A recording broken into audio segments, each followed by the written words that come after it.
رب اجعلني مقيم الصلاة ومن ذريتي ربنا وتقبل دعاء.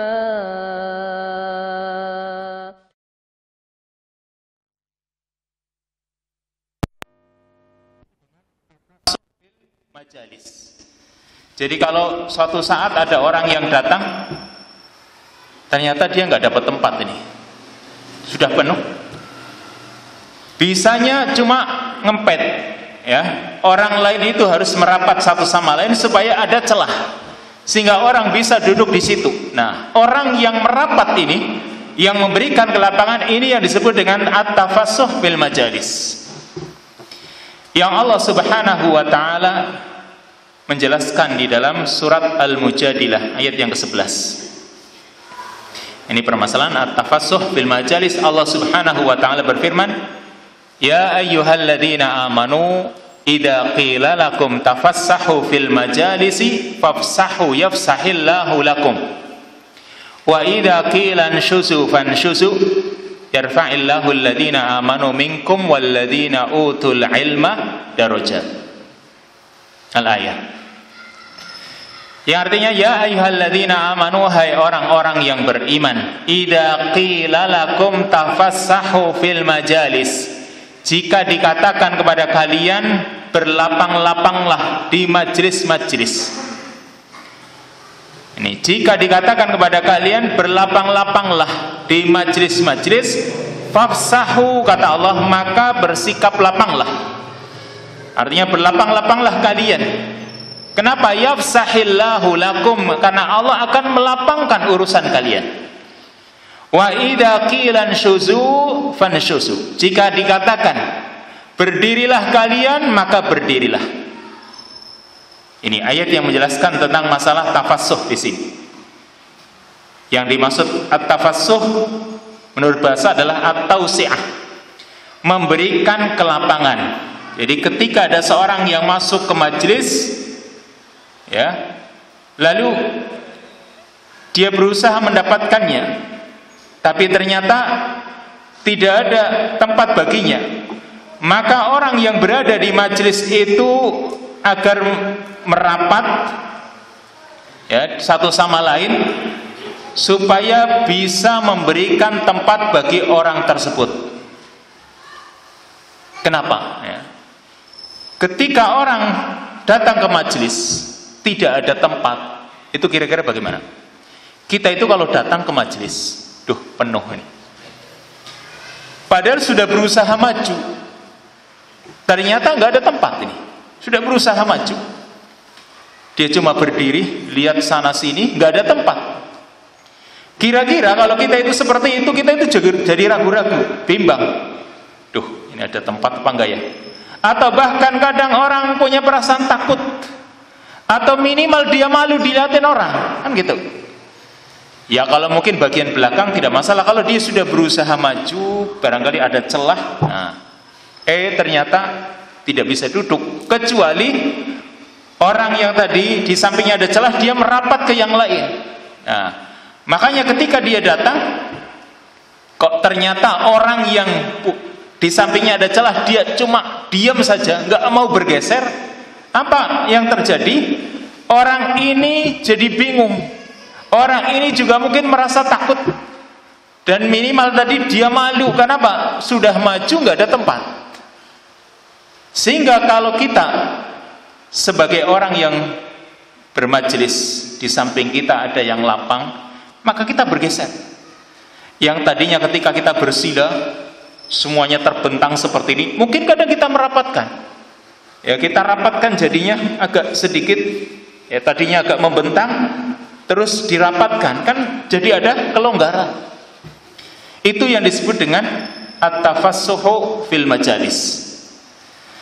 Jadi seperti itu. Ini adab yang Islam terangkan, yang tujuannya adalah untuk memperkuat unsur-unsur kecintaan di antara kaum muslimin, untuk memperkuat unsur-unsur kasih sayang, dan juga untuk menjernihkan hati, baik hati orang yang melakukannya yaitu orang yang merapatkan barisannya, dan juga terutama orang yang datang, yang tadinya dia mungkin ketika masuk nggak diberi, ada perasaan suudzon kepada orang tersebut tadi. Ini sebenarnya bisa untuk duduk, tapi orang malah mungkin meletakkan tasnya di depannya. Nah, tasnya sekalian, atau mungkin kakinya diselonjorkan. Nah, biar apa? Biar orang nggak bisa datang, atau biar orang nggak bisa duduk di situ, sehingga dia punya perasaan, wah ini orang gimana sih? Ketika diberi tempat, maka jernih jadi hatinya, tidak ada hasad atau tidak ada suudzon kepada orang tersebut. Ini dalam rangka memperkuat unsur-unsur kecintaan dan kasih sayang di antara kaum muslimin, serta menjernihkan hati. Makanya di sini mu'allif mengatakan bahwa setiap orang yang memberikan kelapangan kepada hamba-hamba Allah berupa pintu-pintu kebaikan, maka Allah subhanahu wa ta'ala akan berikan kelapangan untuknya berupa kebaikan dunia dan akhirat. Dan diantaranya adalah memberikan kelapangan di majlis-majlis. Karena memberikan kelapangan di sini Allah subhanahu wa ta'ala menerangkan fadilahnya, manfaatnya. Ya ayyuhalladzina amanu idza qila lakum tafassahu fil majalis. Hai orang-orang yang beriman, ketika dikatakan kepada kalian tafassahu fil majalis, berlapang-lapanglah kalian di majlis-majlis, apa yang didapatkan? Fafsahu yafsahillahu lakum, maka berlapang-lapanglah kalian karena Allah akan melapangkan kalian. Nah, ini manfaatnya, buah hasil dari cuma memberikan kelapangan, memberikan tempat kepada saudaranya yang belum dapat tempat. Yafsahillahu lakum, kata Allah, maka Allah akan melapangkan urusan kalian. Dan di sini kata para ulama, dilapangkan oleh Allah semua urusannya dan bersifat mutlak. Apa saja yang diinginkan oleh manusia untuk dilapangkan, bisa berupa tempatnya, atau rizkinya, atau hatinya, dadanya, bisa semua urusan dunianya, bisa alam kuburnya, bisa surganya. Karena ini bersifat umum. Bisa rizki kita dilapangkan oleh Allah, dan ini yang dimaksud dalam bab ini. Berarti ketika memberikan kelapangan kepada saudara kita, Allah akan lapangkan rizki kita. Tergantung ini yang kita inginkan apa. Mungkin tempat rumah kita sempit rasanya karena tidak luas, ternyata Allah lapangkan, minimal hatinya jadi terasa nyaman di rumah tersebut. Tadinya mungkin merasa rumahnya gede tapi merasa sempit, ternyata Allah subhanahu wa ta'ala lapangkan hatinya sehingga dia merasa nyaman saja di rumahnya walaupun mungkin sempit. Dan yang terpenting memang urusan hati-hati kita itu jadi lapang. Ketemu dengan siapapun, kadang orang itu merasa sempit, apalagi kalau dia merasa takut. Mungkin karena banyak utang misalnya, ketemu si fulan, dia pengen mencari tempat yang lain. Jangan sampai lama-lama dengan orang tersebut karena khawatir dia nagih hutang. Kan itu namanya orang yang sempit. Berarti kalau orang itu tadi hanya sekedar memberikan kelapangan, Allah akan lapangkan rizkinya, lapangkan dari hatinya. Bahkan Allah akan lapangkan urusan kuburannya. Dan ini sangat dibutuhkan oleh seorang muslim yang ingin dilapangkan kuburannya nanti. Mungkin kita pernah membaca hadis tentang bagaimana orang yang diberikan azab kubur oleh Allah subhanahu wa ta'ala, disempitkan kuburannya sampai benar-benar sempit, padahal mungkin ketika ngubur dibuat lapang barangkali kan, tapi karena yang namanya siksa kubur itu kan siksa minimal roh dan jasad bisa ikut, maka bisa saja benar-benar rohnya itu disempitkan dan juga jasadnya, sehingga Nabi SAW mengatakan sampai hatta yakhtalifa adla'uhu, sampai tulang-tulang rusuk ini bertemu satu sama lain. Kenapa? Saking sempitnya, disempitkannya kuburan orang itu sampai tulang rusuk satu dan yang lain bertemu. Naudzubillah. Dan ini berarti orang sedang disempitkan kuburnya. Maka kita mohon kepada Allah Subhanahu wa taala agar jangan sampai kuburan kita itu juga dipersempit. Dan salah satu usaha cara ialah kalau kita memberikan kelapangan dalam urusan majlis kepada saudara kita. Serta yang terpenting ialah ketika nanti kita di surga, Allah berikan tempat yang luas. Makanya di sini Allah Ta'ala berfirman, yafsahillahu lakum, Allah akan melapangkan urusan kalian. Berarti Allah akan melapangkan rahmatnya, dan juga Allah akan lapangkan rizki-rizki yang Allah berikan kepada kalian. Dan ini kaidah al-jaza min jinsil amal. Balasan itu sesuai dengan jenis amalan. Karena dia memberikan kelapangan kepada saudaranya dalam urusan majlis, maka Allah pun akan berikan kelapangan untuknya. Dan maksud dari memberikan kelapangan di majlis, yaitu memberikan kebaikan kepada seorang muslim atau memasukkan kegembiraan di dalam hatinya. Coba orang yang datang tadi, kalau dia nggak dapatkan, rasanya sempit hatinya. Tapi ketika diberikan kelapangan, sini duduk misalnya, maka kan ada rasa kegembiraan dalam hatinya. Dan ini yang dimaksud dengan memberikan kelapangan. Jadi tujuannya yaitu agar kelapangan di dalam hati saudara kita sama muslim itu terwujud. Jadi sudah ada terlebih dahulu sebelum benar-benar tempat yang lapang dia dapatkan. Ketika sudah dipanggil, sini, ini kita mau merapat. Nah, dipanggil orang tersebut, sini. Itu ketika dipanggil itu sudah ada harapan. Maka ada kegembiraan, ada orang tersebut. Mungkin kalau kita seperti ini nggak merasa. Tapi bagi ikhwan yang pernah mengikuti kajiannya Syekh Ibrahim Ar-Ruhaili ketika di Jakarta itu, menyempit betul, suruh berdiri, terus merapat lagi, habis itu suruh duduk. Yang duduknya sulit karena saking padatnya. Nah, orang di situ baru merasakan, iya ya, ternyata majelisnya para ulama seperti itu sempitnya, dan mereka berusaha ingin mendapatkan ilmu.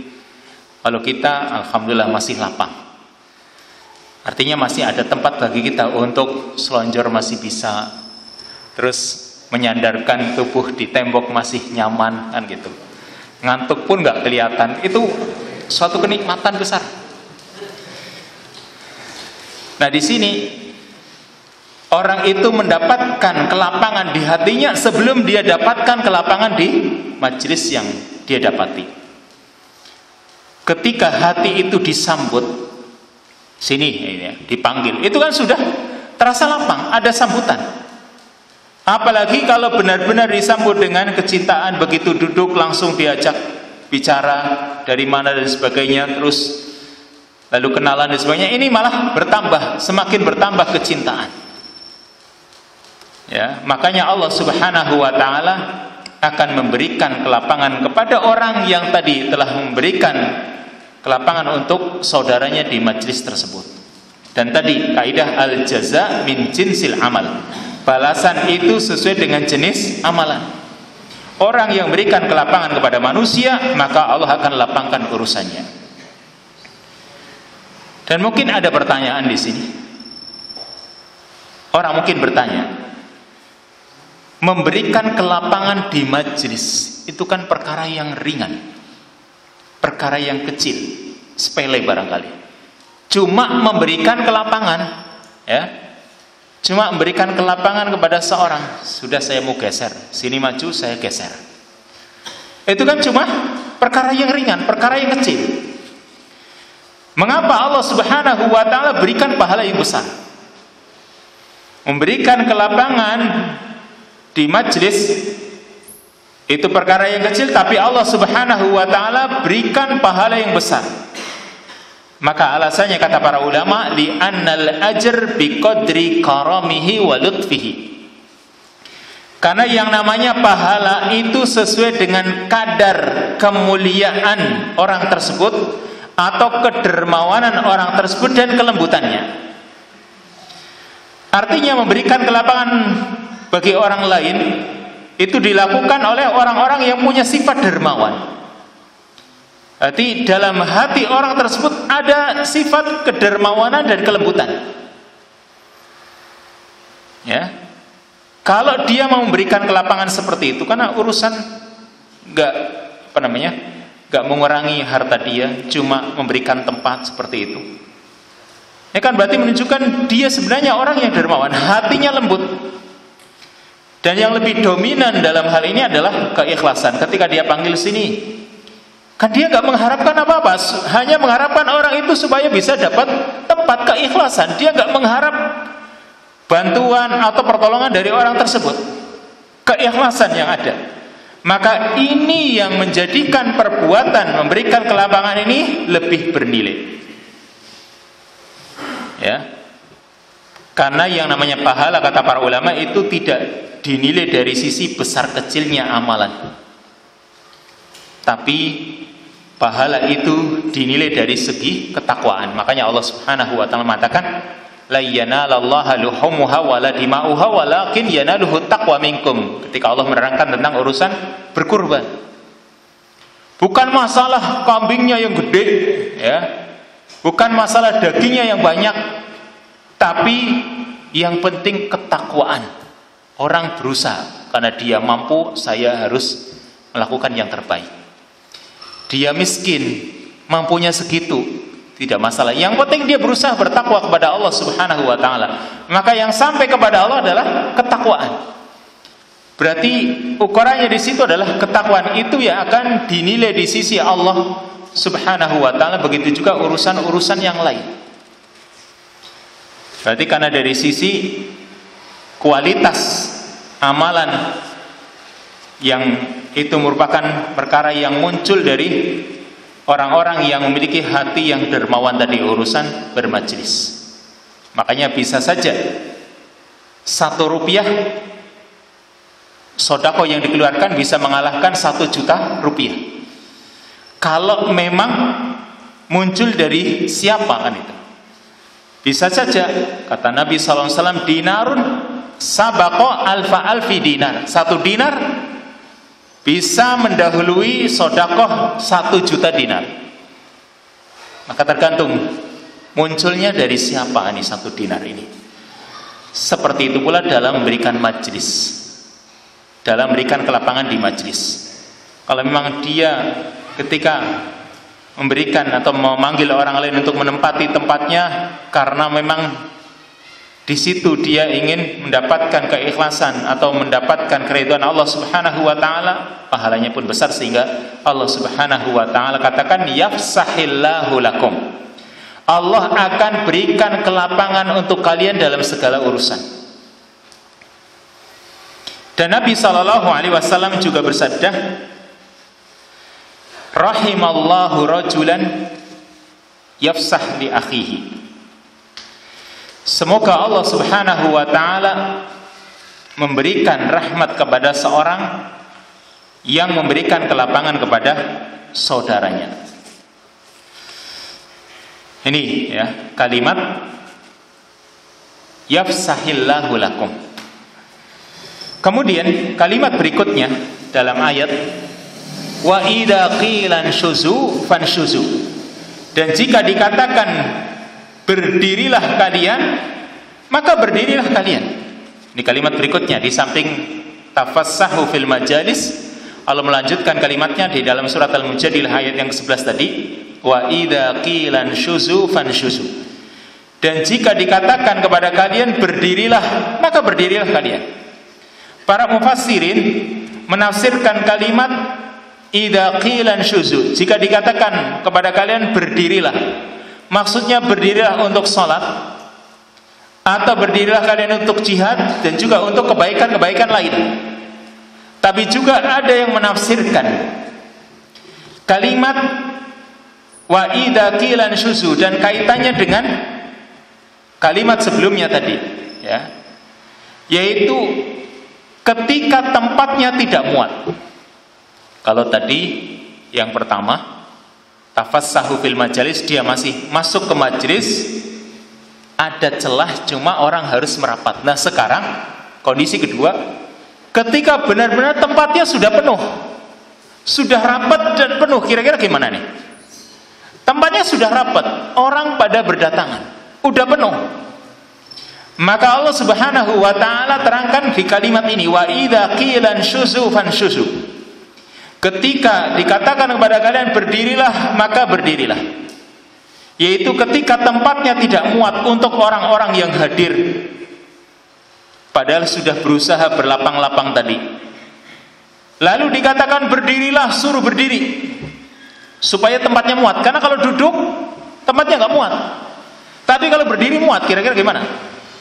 Maka Allah mengatakan wa idza qila anshuzu fanshuzu. Jika dikatakan berdirilah supaya tempatnya muat, maka orang yang disuruh berdiri itu jangan merasa teraniaya. Dia pun berusaha untuk berdiri, memberikan tempat bagi orang yang datang tersebut. Atau ya, kadang orang yang datang itu mungkin lebih membutuhkan. Kita sudah duduk di suatu tempat, mungkin misalnya di kereta atau di bis misalnya, kita sudah duduk. Dan ini bisnya tidak diatur tempat duduknya. Pokoknya siapa yang duluan duduk, kan gitu. Siapa yang mendapati tempat kosong silahkan duduk. Kan mungkin banyak bis yang seperti itu. Lalu kita sudah duduk, ternyata ada orang yang datang dan dia lebih membutuhkan. Mungkin karena sudah tua, atau mungkin kita lihat dia sangat capek, atau mungkin karena ini orang yang kita ingin menghormatinya. Misalnya di majelis, ya, misalnya di walimah atau yang lain, nah, duduk, ternyata ada orang tua yang kita hormati, dia datang. Lalu kita berdiri. Kita berdiri supaya orang itu menempati tempat kita. Boleh apa tidak? Boleh. Jadi kalau memang itu inisiatif kita, karena kita merasa bahwa orang yang datang ini dia lebih berhak. Dari sisi usia dia sudah tua dan lain sebagainya.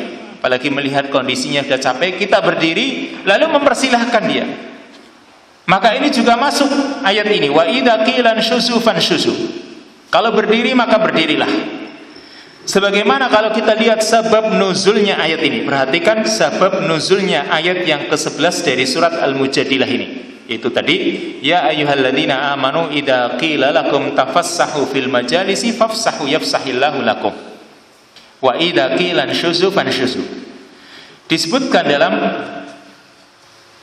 riwayat tentang sabab nuzulnya ayat ini, yaitu ketika Nabi SAW berada di Suffah. Suffah itu sebuah ruangan yang ada di Masjid Nabawi di zaman Nabi, dan itu biasa ditempati oleh ahlu Suffah, yaitu para sahabat yang tidak punya rumah dan para sahabat yang tidak punya istri. Bahkan di antara mereka ada yang sampai tua tidak punya istri. Para sahabat yang tidak punya istri, terutama dari kalangan muhajirin, atau orang-orang yang mereka dari tempat yang jauh ingin ke Madinah menimba ilmu dari Nabi SAW, atau mungkin mereka adalah bekas para budak, maka mereka ditempatkan oleh Nabi SAW di salah satu ruang di Masjid Nabawi yang disebut dengan Suffah. Dan banyak, dalam riwayat itu ada sekitar 60 atau 70 orang di Suffah tersebut, sehingga orang-orang itu disebut ahlu Suffah. Nah, suatu hari Nabi SAW berada di Suffah itu, ruangan yang ada di Masjid Nabawi. Beliau sedang menghadapi orang-orang muhajirin dan ansar. Ketika beliau sedang bermajlis dengan mereka, ya, datanglah sekelompok orang dari ahli Badr, yaitu orang-orang yang pernah ikut dalam perang Badar. Mereka disebut ahlu Badr. Dan ahlu Badr itu punya keutamaan. Itu orang-orang yang telah diampuni dosa-dosa mereka oleh Allah Subhanahu wa taala. Ketika beliau sedang bermajlis, datanglah ahlu Badr yang kebetulan jumlah mereka cukup banyak. Mereka datang menemui Rasul sallallahu alaihi wasallam, mereka mengucapkan salam kepada Nabi sallallahu alaihi wasallam. Beliau pun menjawab salam mereka. Ketika mereka datang dan tidak punya tempat, maka mereka berdiri menunggu lapangnya majelis. Ketika mereka berdiri seperti itu, maka Rasul sallallahu alaihi wasallam menyadari bahwa mereka ini tidak dapat tempat. Kasihan mereka kan, Nabi juga punya rasa kasihan. Sementara orang-orang yang tadi duduk bersama Nabi mungkin sudah lama. Nah, mereka yang datang tidak punya tempat, mereka semua berdiri menunggu lapangnya majelis. Rasul menyadari hal itu sehingga beliau menyuruh ada di antara sahabat yang duduk dengan Rasul itu disuruh berdiri. Si fulan suruh berdiri. Supaya apa? Tempatnya lapang. Lalu orang-orang yang disuruh berdiri merasa tertekan. Nabi pun menyadari hal itu. Coba sekarang, kalau ada di antara kita sedang duduk asik gitu ya, mendengarkan, suruh berdiri. Waduh, kan tertekan. Saya duduk enak di sini kan, tapi ternyata suruh berdiri. Seperti itu pula di zaman Nabi sallallahu alaihi wasallam, ketika mereka disuruh berdiri, maka mereka juga merasa tertekan. Enak duduk mendengarkan ilmu, menimba ilmu dari Rasul sallallahu alaihi wasallam, ternyata disuruh berdiri. Maka Nabi pun menyadari hal itu. Menyadari kalau mereka juga merasa tidak enak. Jadi yang datang pada berdiri kasihan, Nabi sadar. Lalu Nabi pun menyuruh berdiri supaya tempatnya bisa muat. Yang berdiri juga kasihan, tadinya dia duduk. Rasul itu sadar dan punya rasa kasihan kepada mereka. Beda dengan orang-orang munafik.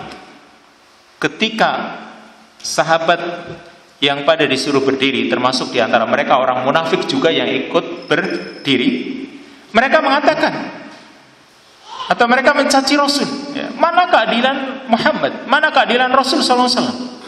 Orang yang datang belakangan malah diberi kesempatan. Kita yang sudah lama bersama Rasul, kita malah diabaikan, kita suruh berdiri. Nah, ini pandangan orang-orang munafik.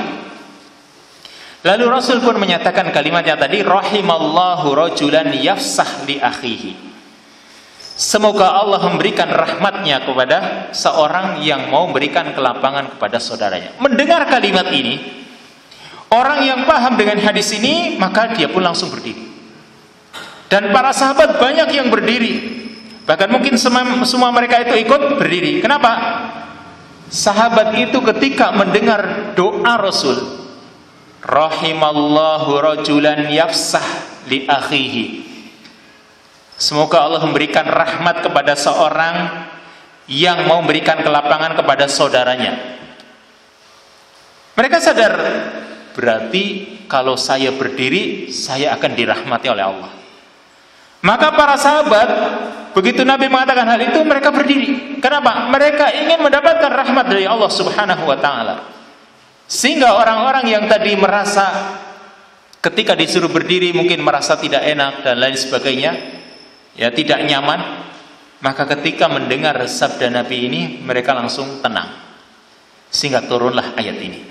Ya ayyuhalladzina amanu idza qila lakum tafassahu fil majalisi fafsahu yafsahillahu lakum wa idza qila anshuzu fanshuzu. Jika kalian berdiri, disuruh berdiri, maka berdirilah. Nah, ayat ini atau sabab nuzulnya ayat ini yang tadi Rasul sallallahu alaihi wasallam menyuruh untuk berdiri, ini tidak bertentangan dengan hadis Nabi sallallahu alaihi wasallam, la yuqimur rajulur rajula min majlisihi thumma yajlisu fihi. Jadi kan ini sabda Nabi, janganlah seseorang itu menyuruh orang lain untuk berdiri dari majelisnya lalu dia tempati majelisnya tersebut. Ini nggak boleh. Jadi kita itu nggak boleh menyuruh orang lain yang sudah duduk di majelis tersebut, kita suruh dia untuk berdiri, lalu kita tempati majelis itu. Kecuali kalau kita awalnya sudah menempatinya. Misal kita itu Jumatan datang paling depan, kita keluar karena ingin wudhu, ternyata tempatnya sudah ditempati, boleh nggak kita usir orang itu? Boleh. Kenapa? Kita yang lebih dulu. Bilang saja, saya tadi sudah di sini. Tapi kalau kita sih mungkin nggak apa-apa lah, saya di belakang juga nggak apa-apa. Kalau para sahabat kan mereka berusaha mendapatkan tempat yang depan. Jadi kalau misalnya sudah duduk di depan, lalu tempatnya ditempati karena dia keluar karena suatu urusan dan keluarnya ingin kembali lagi, mungkin misalnya ingin buang ingus dan sebagainya, dia keluar, balik lagi sudah ditempati, maka yang menempati pertama tadi dia yang berhak. Menyuruh orang itu untuk berdiri boleh. Tapi kalau orang yang pertama itu sudah duduk, lalu datang orang, mau dia pejabat, mau dia kedudukannya apapun, lalu dia nyuruh orang untuk berdiri, lalu dia tempati tempat itu yang nggak boleh. Karena Nabi mengatakan la yuqimur rajulur rajula min majlisihi. Janganlah seorang itu menyuruh berdiri orang lain dari majlisnya, kemudian dia duduk di majlis tersebut tadi. Maka jelas ini tidak boleh. Kenapa? Karena menyakiti hati orang tersebut tadi yang sudah duduk. Ya. Kalau yang duduk itu berdiri lalu mempersilahkan tanpa disuruh, maka ini nggak apa-apa. Justru menunjukkan kemuliaan orang itu tadi. Orang yang dia sudah duduk melihat orang lain kasihan, duduk sini. Dia yang berdiri. Tanpa disuruh atau tanpa orang lain yang tadi datang itu menyuruhnya, maka boleh. Tapi kalau tidak ada, sekarang tidak ada yang mau berdiri, ada orang yang datang, kemudian nggak ada orang yang mau berdiri, kira-kira gimana? Maka ini solusinya. Dan Nabi melanjutkan, walakin tafassahu wa tawassa'u. Jadi tidak boleh menyuruh orang lain untuk berdiri lalu dia duduk di tempat duduk tersebut. Ya, ini nggak boleh. Tapi sekarang dia datang, nggak ada yang mempersilahkan, nggak ada yang, karena sudah penuh misalnya. Maka solusinya ini tadi, yaitu at-tafassuh fil majalis. Makanya Nabi mengatakan walakin tafassahu wa tawassa'u. Akan tetapi berlapang-lapanglah kalian. Maka kalau tidak mau memberikan kelapangan yang bertolak belakang dengan ajaran Islam ini menunjukkan akhlaknya orang tersebut tercela atau hatinya sempit.